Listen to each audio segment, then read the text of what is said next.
আমরা যমুনাতে আইসা আপনারে আমাদের কথা শোনাবো। এক মিনিট একটা প্রশ্ন ছিল যে কারণে ডাকা হয়েছে।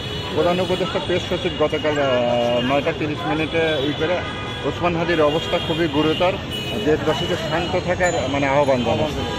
এই বিষয়ে কিছু বলবেন?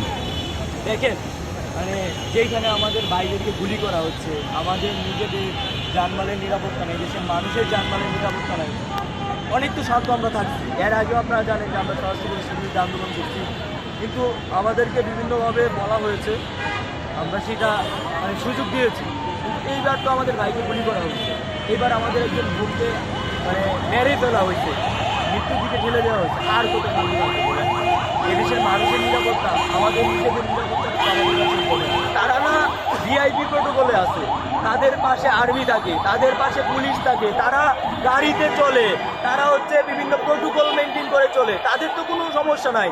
গুলিটা লাগলে তো আমার ভাই ওসমান হাদির বুকে আইসা লাগে, তাদের মাথায় তো বুলেটটা লাগে না।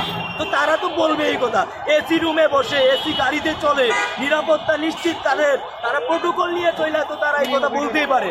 তো আমরা জানি আমাদের ভাইকে আমরা হারাইছি, সেটার ব্যথা, সেটার কষ্ট, সেটার দুঃখ কতটুকু এটা আমরা জানি। এটা উনি বুঝবেন না।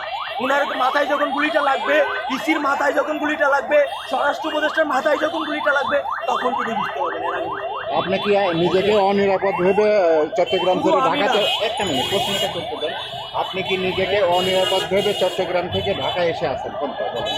দেখেন, শুধু আমি না, প্রত্যেকটা